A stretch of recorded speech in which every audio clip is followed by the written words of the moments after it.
আমার বন্ধু আমার ভাইরা তার সম্পদ আরো বৃদ্ধি পাওয়ার পরে এবার সে মদিনা শহর থেকে আরো বহু দূর চলে গেছে, যার কারণে প্রতি জুমার দিন মসজিদে আসতে পারে না।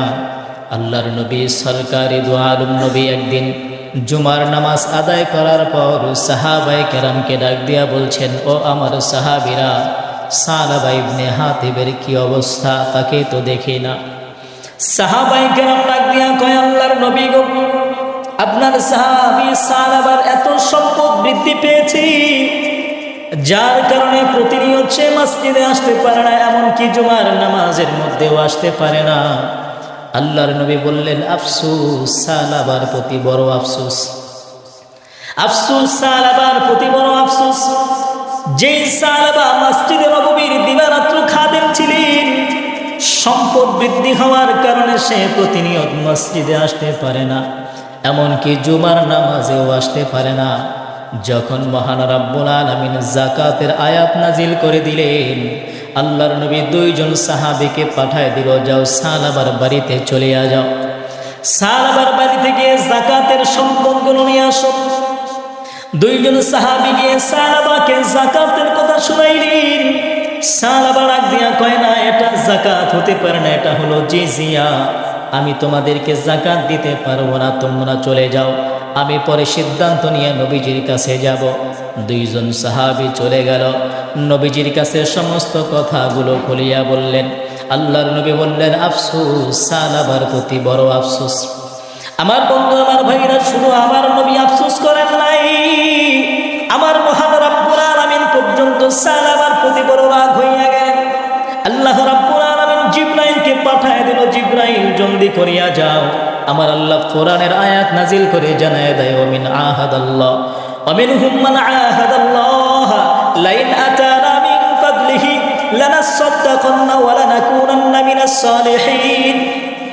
মহান রাব্বুল আলামিন পবিত্র কোরআনের আয়াত নাজিল করে দিলেন।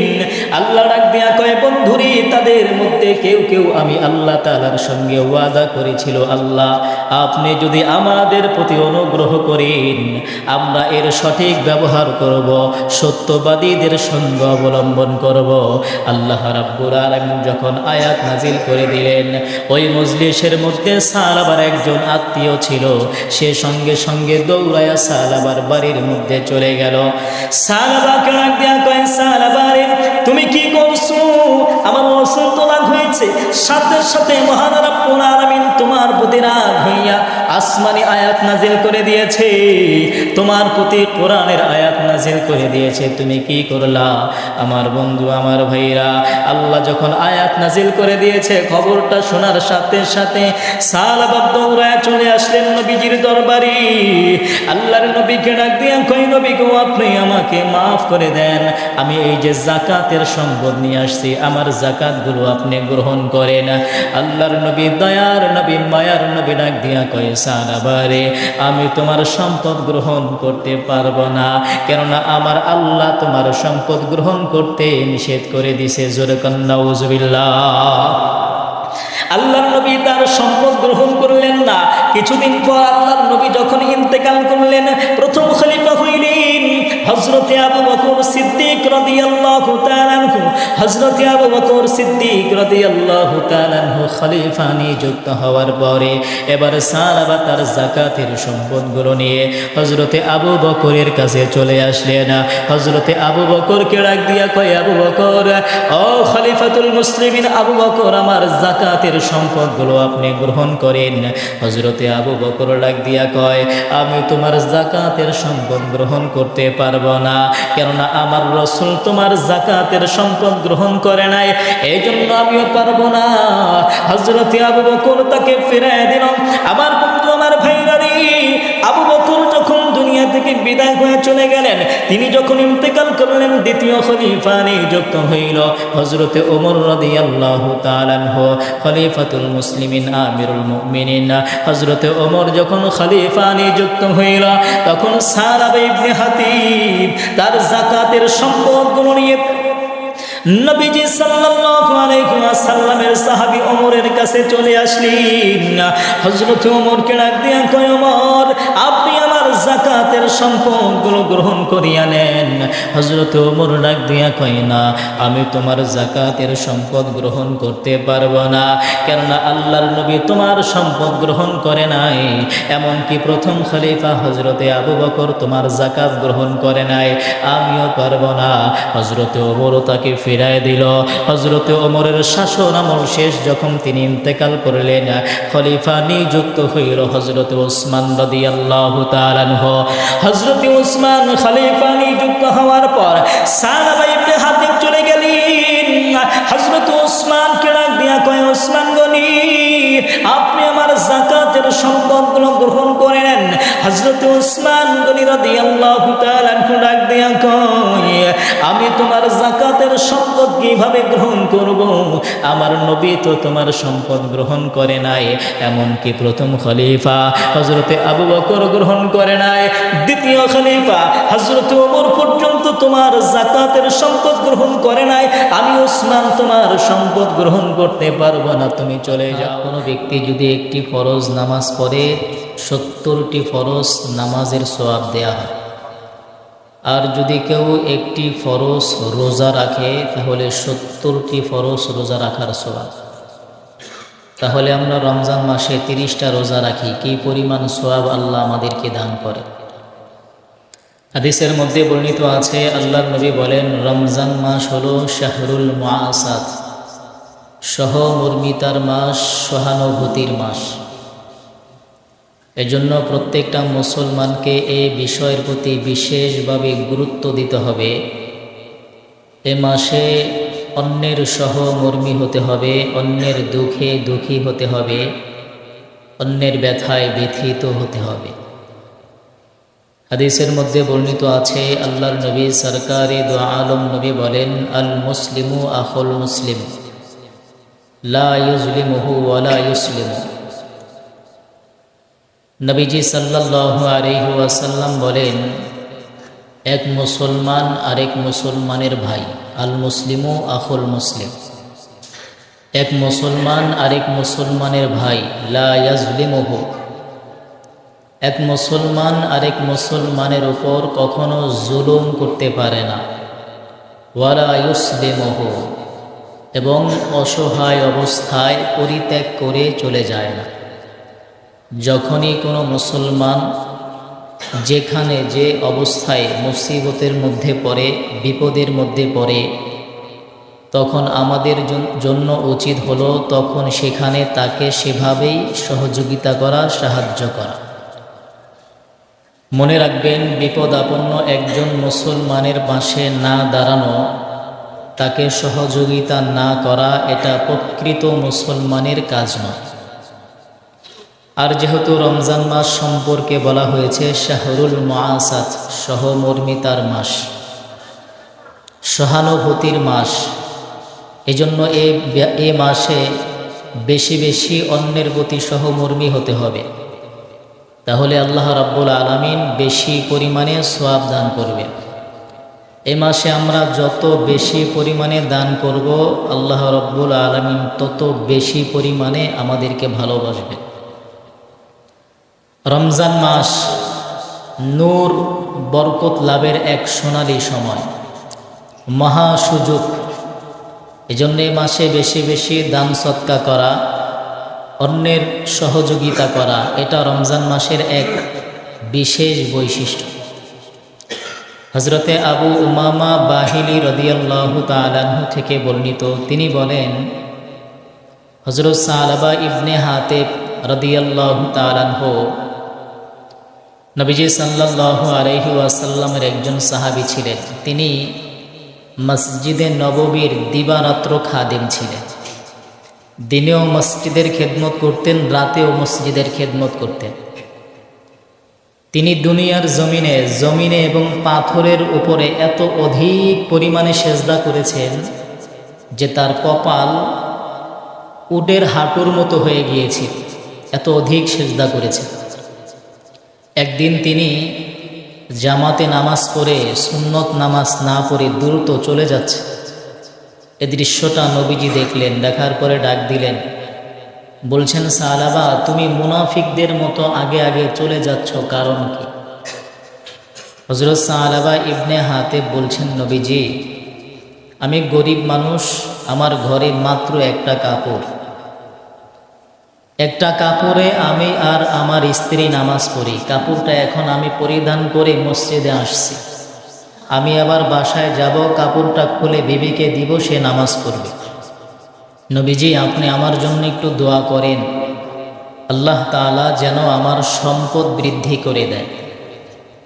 নবীজি সাল্লাল্লাহু আলাইহি ওয়াসাল্লাম বললেন, সালাবা, অল্প সম্পদ অধিক সম্পদের তুলনায় উত্তম। তিনি আবার বললেন, নবীজি, আপনি আমার জন্য দোয়া করেন, আল্লাহ যেন আমাকে ধনী বানিয়ে দেয়। নবীজি সাল্লাল্লাহু আলাইহি ওয়াসাল্লাম বললেন, সালাবা, সেই মহান রব্বুল আলামিনের কসম, যিনি আমাকে নবী হিসাবে দুনিয়ার জমিনে প্রেরণ করেছেন, আমি নবী যদি ইচ্ছা করতাম তাহলে এই মদিনার বড় বড় পাহাড়গুলো স্বর্ণ হয়ে আমার পিছনে পিছনে ঘুরত। হযরত সালাবা ইবনে হাতেব বলছেন, নবীজি, তারপরও আপনি আমার জন্য দোয়া করেন, আল্লাহ যেন আমার সম্পদ বাড়িয়ে দেন। তিনি আবার বলছেন, নবীজি, আমিও সেই মহান রব্বুল আলামিনের শপথ করে বলছি, যিনি আপনাকে সত্য নবী বানিয়েছেন, সেই আল্লাহর কসম করে বলছি, আল্লাহ যদি আমার সম্পদ বৃদ্ধি করে দেয়, আমি এর সঠিক ব্যবহার করব, এর হক যথাযথভাবে আদায় করব।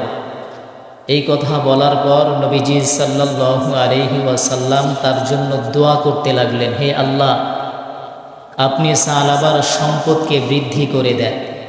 নবীজি দোয়া করতে দেরি, আল্লাহ তাআলা দোয়া কবুল করতে দেরি করে নাই, সাথে সাথে দোয়া কবুল হয়ে গেছে। সালাবা বাড়িতে চলে গেছে। বাড়িতে যাওয়ার পরে তার যে ভেড়া, বকরি, ছাগল, দুম্বা ছিল, এগুলো আস্তে আস্তে বৃদ্ধি পেতে লাগলো। দেখা যায় সাধারণত আমরা দেখি একটা ছাগলের বাচ্চা হলে একটা, দুইটা বা তিনটা, কিন্তু তার এত বরকত দিয়েছে যে ছাগলের বাচ্চা 4টা, 5টা, 6টা করে হতে লাগলো। এভাবে আল্লাহ তার বরকত বাড়িয়ে দিয়েছে।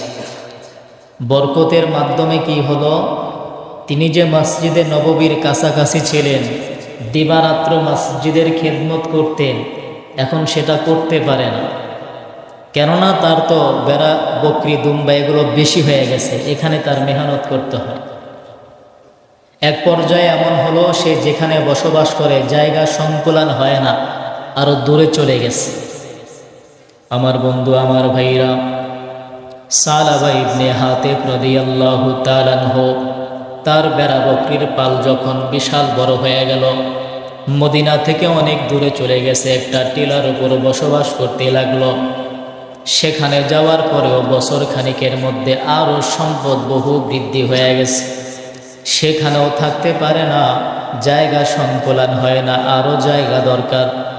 আল্লাহর বান্দা আরও দূরে চলে গেছে, যার কারণে মসজিদে নববীর মধ্যে এসে প্রতিনিয়ত সে নামাজ পড়তে পারে না।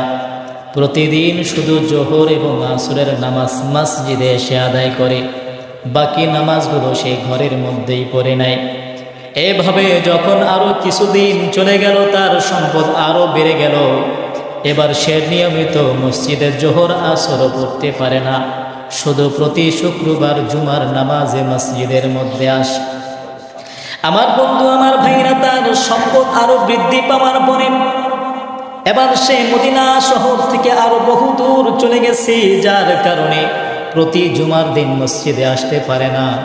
আল্লাহর নবী সরকারি দু আলম নবী একদিন জুমার নামাজ আদায় করার পর সাহাবায়ে কেরামকে ডাক দিয়া বলছেন, ও আমার সাহাবীরা, সালাবা ইবনে হাতেবের কি অবস্থা, তাকে তো দেখি না। সাহাবায়ে কেরাম ডাক দিয়া কয়, আল্লাহর নবী গো, আপনার সাহাবী সালাবার এত সম্পদ বৃদ্ধি পেয়েছে, যার কারণে প্রতিনিয়ত সে মসজিদে আসতে পারে না, এমনকি জুমার নামাজের মধ্যেও আসতে পারে না। আল্লাহর নবী বললেন, আফসোস, সালাবার প্রতি বড় আফসোস, আফসোস, সালাবার প্রতি বড় আফসোস। যে সালাবা মসজিদে নববীর দিবারাত্র খাদেম ছিলেন, সম্পদ বৃদ্ধি হওয়ার কারণে সে প্রতিনিয়ত মসজিদে আসতে পারে না, এমনকি জুমার নামাজেও আসতে পারে না। যখন মহান রাব্বুল আলামিন যাকাতের আয়াত নাজিল করে দিলেন, আল্লাহর নবী দুইজন সাহাবীকে পাঠায় দিল, যাও সালাবার বাড়িতে চলে যাও, সালাবার বাড়ি থেকে যাকাতের সম্পদগুলো নিয়ে আসো। দুইজন সাহাবী গিয়ে সালাবাকে যাকাতের কথা শুনাইলেন। সালাবা ডাক দিয়া কয়, না এটা যাকাত হতে পারে না, এটা হলো জিজিয়া, আমি তোমাদেরকে যাকাত দিতে পারবো না, তোমরা চলে যাও, আমি পরে সিদ্ধান্ত নিয়ে নবীজির কাছে যাব। দুইজন সাহাবী চলে গেল, নবীজির কাছে সমস্ত কথাগুলো খুলিয়া বললেন। আল্লাহর নবী বললেন, আফসোস, সালাবার প্রতি বড় আফসোস। আমার বন্ধু, আমার ভাইরা, শুধু আমার নবী আফসোস করেন নাই, আমার মহান রাব্বুল আলামিন পর্যন্ত সালাবার প্রতি বড় রাগ হইয়া গেলেন। আল্লাহ রাব্বুল আলামিন জিবরাইলকে পাঠায় দিল, জিবরাইল জলদি করিয়া যাও, আমার আল্লাহ কোরআনের আয়াত নাজিল করে জানায় দেয়, ওমিন আহাদাল্লাহ ওমিনহুম মান আহাদাল্লাহ লাইন আতানা মিন ফাদলিহি লানাসাদদাকান্না ওয়া লানাকুনান্না মিনাস সালিহিন। মহান রাব্বুল আলামিন পবিত্র কোরআনের আয়াত নাজিল করে দিলেন। আল্লাহ ডাক দিয়া কয়, বন্ধুরে, তাদের মধ্যে কেউ কেউ আমি আল্লাহ তাআলার সঙ্গে ওয়াদা করেছিল, আল্লাহ আপনি যদি আমাদের প্রতি অনুগ্রহ করেন, আমরা এর সঠিক ব্যবহার করব, সত্যবাদীদের সঙ্গ অবলম্বন করব। আল্লাহ রাব্বুল আলামিন যখন আয়াত নাজিল করে দিলেন, ওই মজলিসের মধ্যে সালাবার একজন আত্মীয় ছিল, সে সঙ্গে সঙ্গে দৌড়ায়া সালাবার বাড়ির মধ্যে চলে গেল। সালাবাকে ডাক দিয়া কয়, সালাবারে তুমি কি করছো? আমার রাসূল তো রাগ হয়েছে। সাথে সাথে মহান রাব্বুল আলামিন তোমার প্রতি রাগ হইয়া আসমানি আয়াত নাজিল করে দিয়েছে, তোমার প্রতি কোরআনের আয়াত নাজিল করে দিয়েছে, তুমি কি করলা? আমার বন্ধু, আমার ভাইরা, আল্লাহ যখন আয়াত নাজিল করে দিয়েছে, খবরটা শোনার সাথে সাথে সালাবা দৌড়ায় চলে আসলেন নবীজির দরবারে। আল্লাহর নবীকে ডাক দিয়া কই, নবী গো, আপনি আমাকে মাফ করে দেন, আমি এই যে যাকাতের সম্পদ নিয়ে আসছি, আমার যাকাতগুলো আপনি গ্রহণ করেন। আল্লাহর নবী, দয়ার নবী, মায়ার নবী ডাক দিয়া কয়, সালাবারে আমি তোমার সম্পদ গ্রহণ করতে পারবো না, কেননা আমার আল্লাহ তোমার সম্পদ গ্রহণ করতে নিষেধ করে দিছে। জোরে কান্না নাউজুবিল্লাহ। আল্লাহর নবী তার সম্পদ গ্রহণ করলেন না। কিছুদিন পর আল্লাহর নবী যখন ইন্তেকাল করলেন, প্রথম খলিফা হইলেন হযরতে আবু বকর সিদ্দিক রাদিয়াল্লাহু তাআলা আনহু। হযরতে আবু বকর সিদ্দিক রাদিয়াল্লাহু তাআলা আনহু খলিফা নিযুক্ত হওয়ার পরে এবার সাহাবা তার যাকাতের সম্পদগুলো নিয়ে হযরতে আবু বকরের কাছে চলে আসলেন। হযরতে আবু বকরকে ডাক দিয়া কয়, আবু বকর, ও খলিফাতুল মুসলিমিন আবু বকর, আমার যাকাতের সম্পদগুলো আপনি গ্রহণ করেন। হযরতে আবু বকর ডাক দিয়া কয়, আমি তোমার যাকাতের সম্পদ গ্রহণ করতে পারবো না, কেননা আমার রাসূল তোমার যাকাতের সম্পদ গ্রহণ করে নাই, এই জন্য আমিও পারবো না। হযরতে আবু বকর তাকে ফিরায় দিল।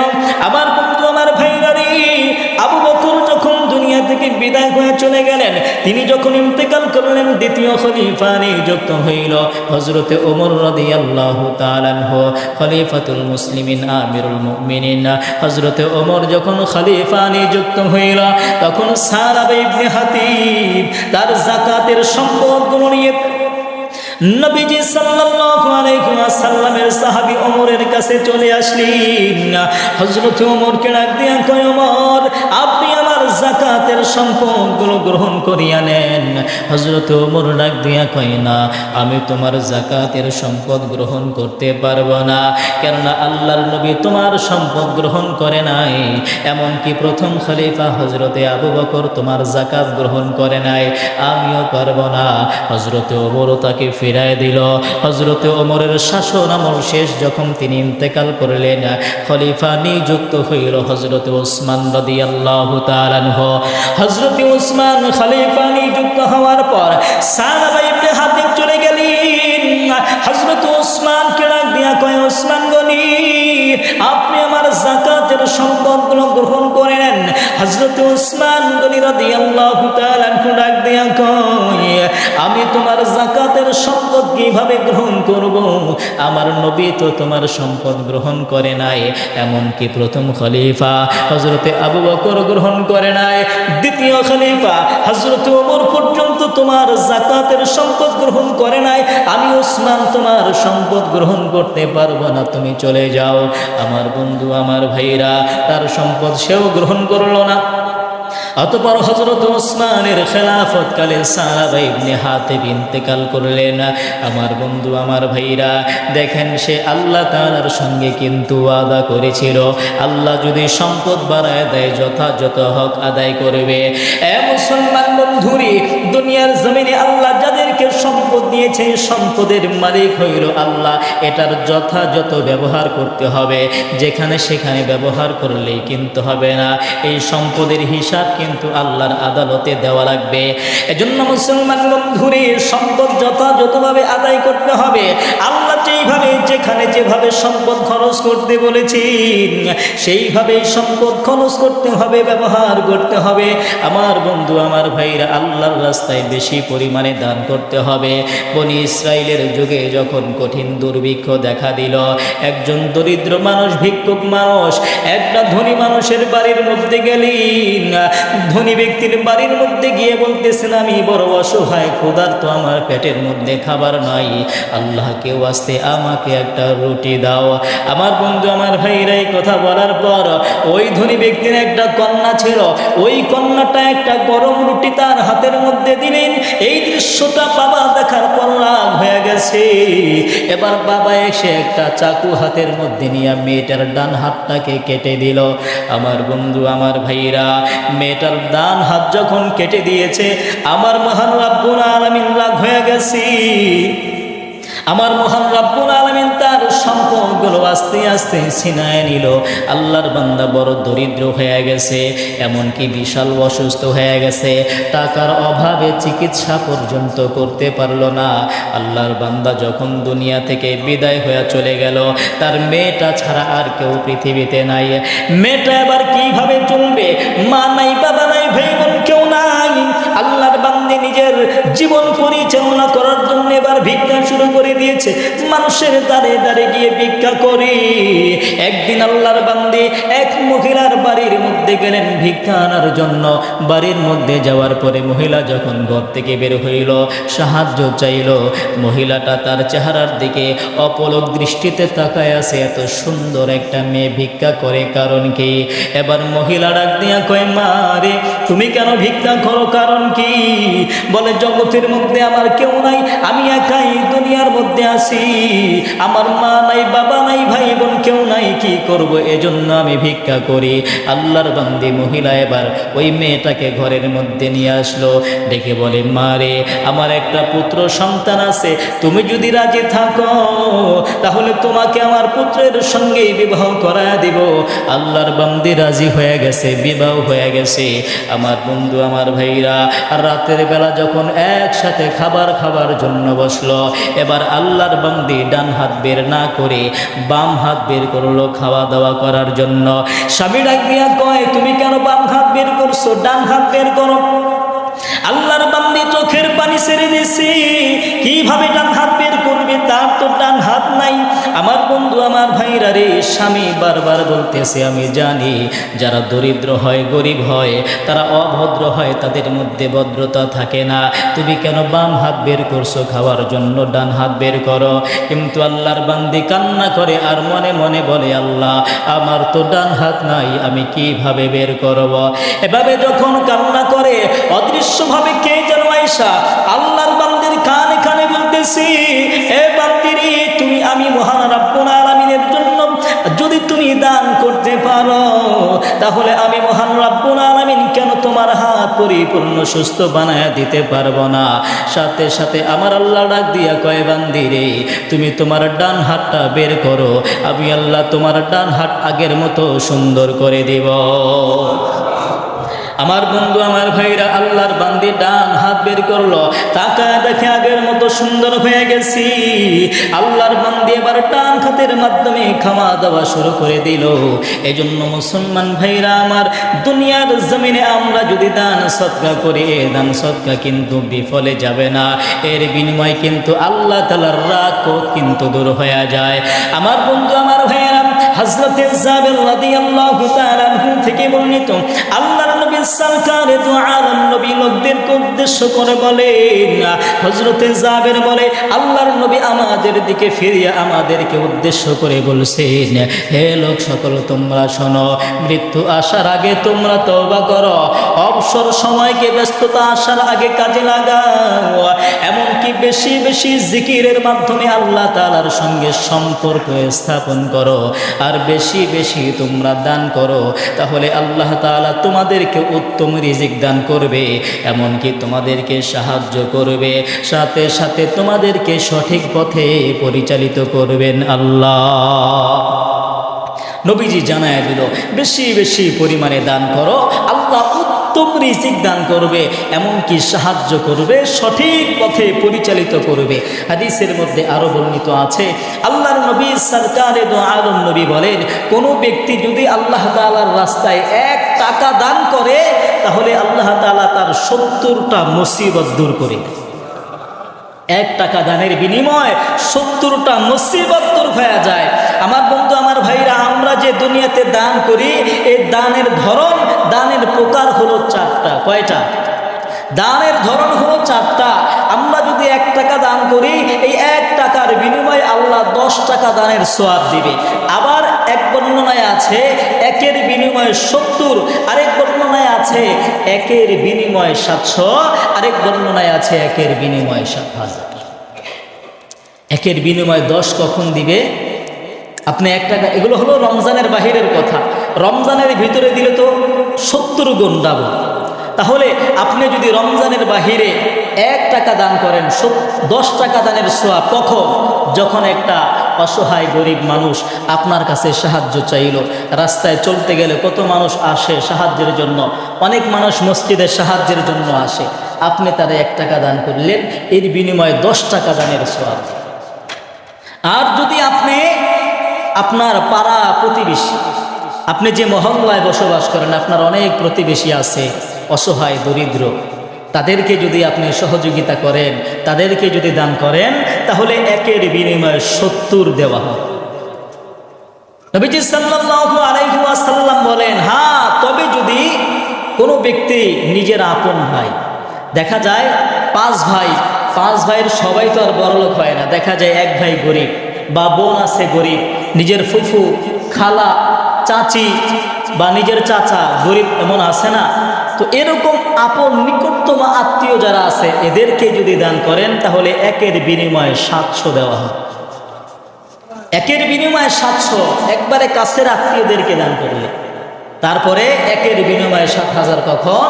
যদি কোনো ব্যক্তি মাদ্রাসার ছাত্রদেরকে, মাদ্রাসার তালবে ইলমকে সহযোগিতা করে দান করে, তাহলে 1-এর বিনিময়ে 7,000 দেওয়া হয়। সবচেয়ে বেশি হলো মাদ্রাসার ছাত্রদেরকে দান করলে। কেন? এরা তো ইলমে দ্বীন শিখে, আসমানি ইলম শিক্ষা করে, এজন্য এদের সম্মান মর্যাদাও আল্লাহ তাআলার কাছে অনেক বেশি। হাদিসের মধ্যে বর্ণিত আছে, হযরত আনাস রাদিয়াল্লাহু তাআলা আনহু থেকে বর্ণিত, তিনি বলেন, নবীজি সাল্লাল্লাহু আলাইহি ওয়াসাল্লাম ইরশাদ করেছেন, আল্লাহ রাব্বুল আলামিন যখন সর্বপ্রথম এই জমিনকে সৃষ্টি করলেন, এই জমিনের নিচে হলো পানি, পানির উপরে আল্লাহ জমিন মাটি সৃষ্টি করার পরে এবার মাটি স্থির নয়, দুলতে লাগলো, নড়াচড়া করে। আমার বন্ধু আমার ভাইরা, ফেরেশতারা আল্লাহকে ডাক দিয়া কয়, আল্লাহ আপনি মাটি তৈরি করলেন, জমিন তৈরি করলেন, কিন্তু এই জমিন তো স্থির নয়, জমিন শুধু খেলাধুলা করে। আমার বন্ধু আমার ভাইরা, আমরা যদি দুনিয়ার জমিনে নদী, সাগর, সমুদ্রের দিকে যদি তাকাই, তাহলে দেখবেন একটা নৌকা, একটা ট্রলার, একটা লঞ্চ, একটা স্টিমার। আমার বন্ধু আমার ভাইরা, নদীর উপরে পানির যখন ঢেউ হয়, তখন কিন্তু দোলাদুলি করে, আর যদি বেঁধে না রাখেন, তাহলে কিন্তু ঢেউয়ের তালে তালে সে অনেক দূরে চলে যাবে। আমার বন্ধু আমার ভাইরা, ঠিক তেমনিভাবে মহান রব্বুল আলামিন যখন পানির উপরে জমিনকে সৃষ্টি করলেন, এই জমিনও নড়াচড়া শুরু করে দিয়েছে। এবার যখন ফেরেশতারা আল্লাহকে বললেন, আল্লাহ জমিন তো নড়াচড়া করে, কি করব? আমার আল্লাহ সাথে সাথে বিশাল বড় বড় পাহাড়কে তৈরি করে দিলেন প্যারাগের মতো। এই পাহাড় পানির তলদেশ থেকে উঠিয়া একবারে জমিন ভেদ করিয়া ওপর পর্যন্ত চলে গেল। বিভিন্ন জায়গায় মহান রব্বুল আলামিন এইভাবে পাহাড় তৈরি করে এই জমিনকে স্থির করে দিয়েছি। এই দৃশ্য দেখার পর ফেরেশতারা আল্লাহকে ডাক দিয়া কয়, আল্লাহ গো, এই পাহাড়ের চাইতেও শক্তিশালী কোনো বস্তু কি তুমি সৃষ্টি করেছ? আমার আল্লাহ ডাক দিয়া কয়, হ্যাঁ, এই পাহাড়ের চাইতেও শক্তিশালী বস্তু হইল লোহা। এই পাহাড়ের চাইতেও লোহাকে আমি শক্তিশালী করে বানিয়েছি। ফেরেশতারা আবার বললেন, আল্লাহ, লোহার চাইতেও কোনো শক্তিশালী কোনো কিছু আছে? আল্লাহ ডাক দিয়া কয়, লোহার চাইতেও শক্তিশালী করে আমি আল্লাহ আগুনকে বানাইলাম। ফেরেশতারা আবার প্রশ্ন করে, মহান রব্বুল আলামিন, আগুনের চাইতে শক্তিশালী কি বানাইলেন? আমার আল্লাহ ডাক দিয়া কয়, আগুনের চাইতেও শক্তিশালী হইল পানি। এই পানিকে আমি আগুনের চাইতেও বেশি শক্তিশালী করে বানাইলাম। ফেরেশতারা আবার বলে, আল্লাহ, এই পানির চাইতেও শক্তিশালী কোনো কিছু আপনি বানিয়েছেন। এই পানির চাইতেও শক্তিশালী করে বানিয়েছি আমি আল্লাহ বাতাস। বাতাসের শক্তি পানির চাইতেও আরো বহু গুণে বেশি। এবার ফেরেশতারা আবার জিজ্ঞাসা করে, আল্লাহ, এই বাতাসের চাইতেও শক্তিশালী আরো কোনো কিছু আপনি বানিয়েছেন? আমার আল্লাহ ডাক দিয়া কয়, এই বাতাসের চাইতেও আরো অধিক শক্তিশালী হইল আদম সন্তানের ওই দান, যেই দানটা ডান হাতে করেছে বাম হাতেও জানে না। অর্থাৎ আদম সন্তানের গোপন দান, ওই গোপন দানটা বাতাসের চাইতেও আরো বেশি অধিক শক্তিশালী। তাহলে মানুষের দান কত শক্তিশালী হাদিসের মধ্যে বর্ণিত আছে। নবীজি সাল্লাল্লাহু আলাইহি ওয়াসাল্লাম বলে, যখন একটা বান্দা আল্লাহর রাস্তায় দান করে তখন আল্লাহর ক্রোধ দূর হয়ে যায়। একটা হলো রাগ, গুসা, আর একটা হলো ক্রোধ। দেখবেন রাগ, আপনার সাথে আপনার বন্ধু যদি রাগ করে তাহলে আপনার সাথে কথা বলবে না, কিন্তু আপনার সাথে যদি ক্রোধান্বিত হয় তাহলে আপনাকে হত্যা করে ফেলে। ক্রোধ এত খারাপ। তো দানের মাধ্যমে আল্লাহর ক্রোধ দূর হয়ে যায়। এই জন্য আল্লাহর সন্তুষ্টির জন্য বেশি বেশি পরিমাণে দান করতে হবে। নবীজি সাল্লাল্লাহু আলাইহি ওয়াসাল্লাম সব সময় দুহাত করে দান করতেন। আর যখন রমজান মাস চলে আসতো তখন দুহাত করে দান করতেন, দিল খুলে প্রাণ খুলে। নবীজির কাছে যা আসতো সাথে সাথে সব দান করে। দেখবেন রমজান মাসে আমরা যাকাত দেই। কেন দেই? যাকাত কিন্তু শুধু রমজান মাসে ফরজ নয়, বছরের যে কোনো সময় আপনি যাকাত দিতে পারবেন। এখন রমজান মাসে আমরা কেন যাকাত দিই? রমজান মাসে যাকাত দেওয়ার মূল কারণ হলো রমজান মাসে সওয়াব বেশি পাওয়া যায়। এই সওয়াব বেশি হওয়ার কারণে মানুষ রমজান মাসে যাকাত দিয়ে থাকে। কারণ একে 70, এজন্য মানুষ রমজান মাসে যাকাত দেয়। এখন যাকাত কোন ব্যক্তি দিবে? কার উপর যাকাত ফরজ? আজকে দেখা যায় সমাজের অধিকাংশ মানুষের উপর যাকাত ফরজ, যাকাত দেয় না। সে মনে করে আমি যাকাত খেতে পারবো না। যাকাত ওই ব্যক্তির জন্য ফরজ যার কাছে 52.5 ভরি রূপা অথবা এর মূল্য সম পরিমাণ স্বর্ণ আছে, অথবা ব্যবসায়িক পণ্য আছে বা নগদ টাকা আছে, তার উপর যাকাত ফরজ। বর্তমান বাজার মূল্য অনুযায়ী 72,800 টাকা যার কাছে আছে তার উপর যাকাত ফরজ। 72,800 টাকা যার উপর আছে তার উপর যাকাত ফরজ। খোঁজ নিয়ে দেখেন, এরকম টাকা অনেকের কাছেই আছে কিন্তু যাকাত দেয়। যাকাত দেয় না। শতকরা 2.5 টাকা যাকাত। 1000 টাকায় 25 টাকা যাকাত আসে। 40,000 টাকায় 1000 টাকা, 80,000 টাকায় 2000 টাকা, 1 লক্ষ টাকায় 2500 টাকা যাকাত আসে।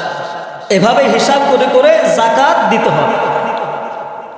এখন যাকাতের সম্পদ 72,800 টাকা যদি কারো কাছে থাকে, মনে করেন আজকে রমজানের 20 তারিখ, ইংরেজি মাসের 21 তারিখ। এখন এই রমজানের 20 তারিখ, আজকের দিনে আপনি 72,800 টাকার মালিক হইলেন আজকের দিনে। ঠিক আগামী বছর এই রমজানের 20 তারিখ যখন পূর্ণ হবে, এই 72,800 টাকা যদি আপনার কাছে থাকে, আপনার জন্য যাকাত ফরজ। আপনার জন্য যাকাত ফরজ। তাহলে জাকাত হিসাব করে দিতে হবে। এখন যদি এমন হয় যে আপনার ৭২,৮০০ টাকা এক বছর পূর্ণ হয়েছে, এরপরে আরো 10,000, 20,000, 30,000 টাকা আপনি কামাই করলেন, এই 10,000, 20,000, 30,000 টাকা এক বছর অতিক্রান্ত হয় নাই, তাহলে এর উপরও জাকাত আসবে। এই যে বাকি 10,000 টাকা কামাইলেন, 30,000, 40,000 কামাইলেন, এর উপরও জাকাত আসবে। কেননা নেশাব হলো ৭২,৮০০ টাকা, এটা হলো মূল নেশাব। এতটুকু পরিমাণ থাকলে জাকাত ফরজ, এর বাইরে যা আছে সংযুক্ত হবে তার উপরও জাকাত আসবে, দিতে হবে। আজকে সমাজের কয়জন জাকাত দেয়?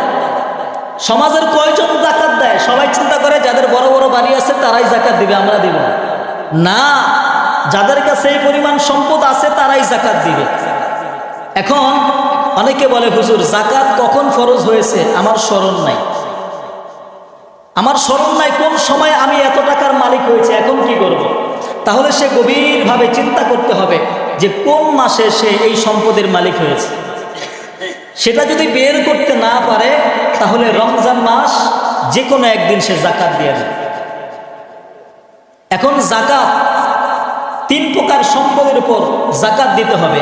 একটা হলো যাদের কাছে নগদ টাকা আছে, হয় নিজের কাছে থাকুক বা ব্যাংকে থাকুক, তাহলে জাকাত দিতে হবে।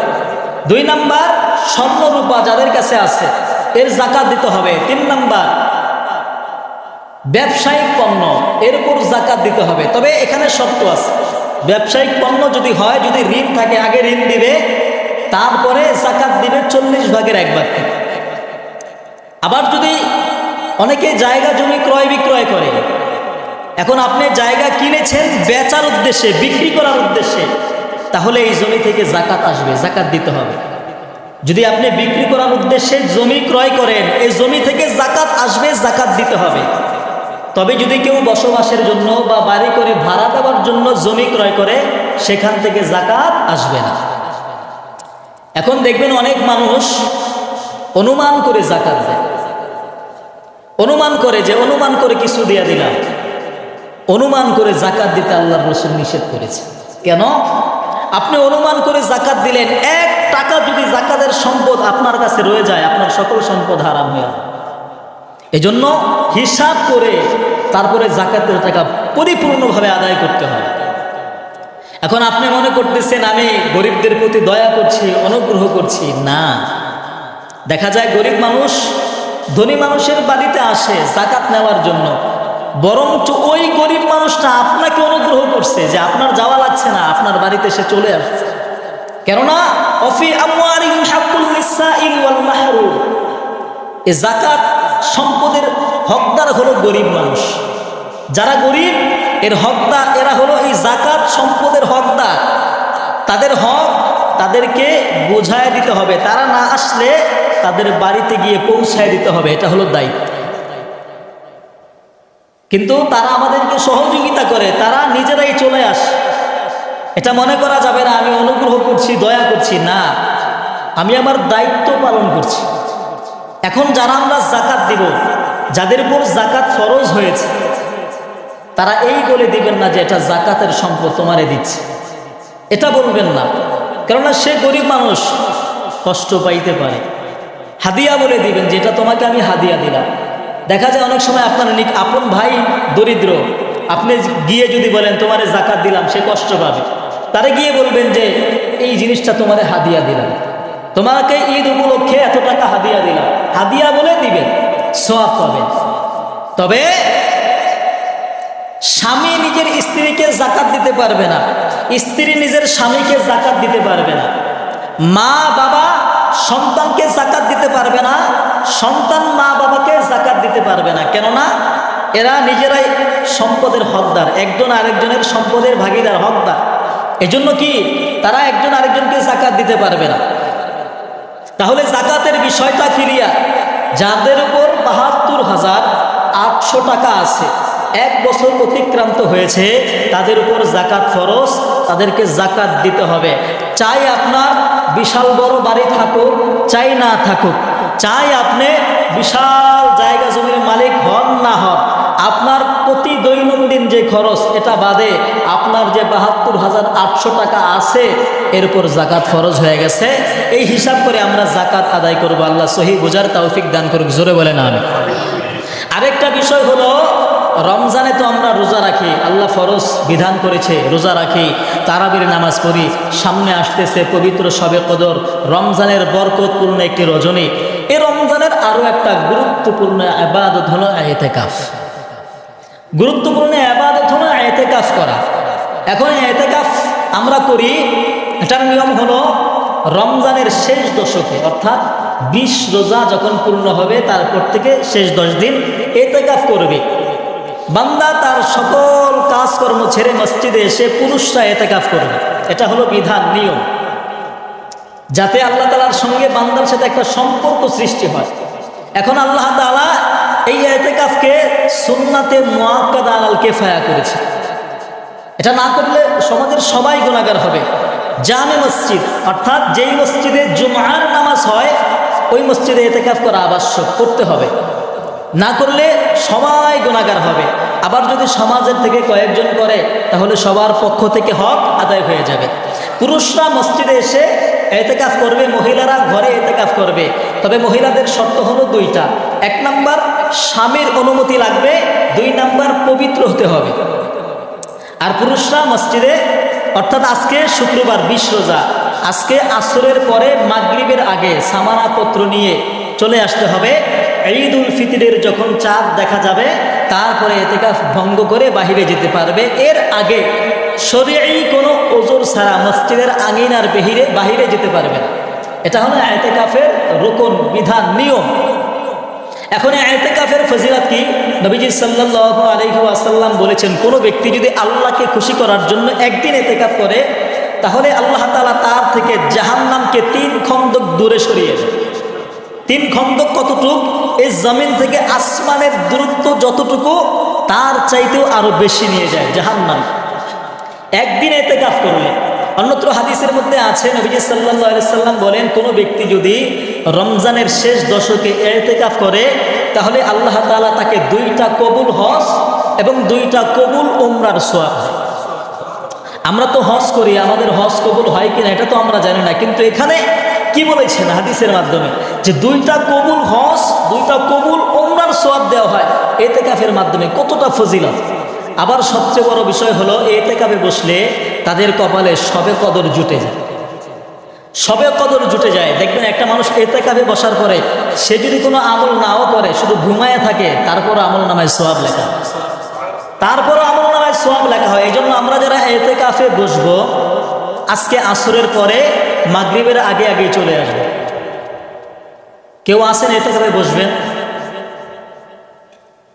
কারণ সমাজ একজন, আলহামদুলিল্লাহ বলে, কারণ সমাজের কেউ যদি ইতিকাফে না বসে আমরা কিন্তু সবাই গুনাহগার হব। বিভিন্ন জায়গায় দেখি টাকা দিয়ে মানুষ ইতিকাফে বসে, আফসোস, টাকা দিয়ে কেন ইতিকাফে বসাতে হবে? এটা তো সমাজের প্রত্যেকটা মুসল্লির দায়িত্ব যে তারা ইতিকাফে বসবে।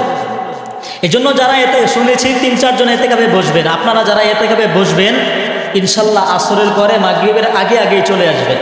মাগরিবের পর যেন না হয়, সূর্য অস্ত যাওয়ার আগেই মসজিদে চলে আসতে হবে। আর যারা ইতিকাফে বসবেন তাদের জন্য ইফতারের ব্যবস্থা মসজিদ থেকে করা হবে ইনশাল্লাহ। আল্লাহ রাব্বুল আলামিন আমাদের সকলকে সহি বুঝে শুনে আমল করার তৌফিক দান করুক। এই রমজান মাসের পরিপূর্ণ বরকত আল্লাহ আমাদেরকে দান করুক। সকলেই বলেন আমিন। ওয়া মা আলাইনা ইল্লাল বালাগ। যারা সুন্নাত করেননি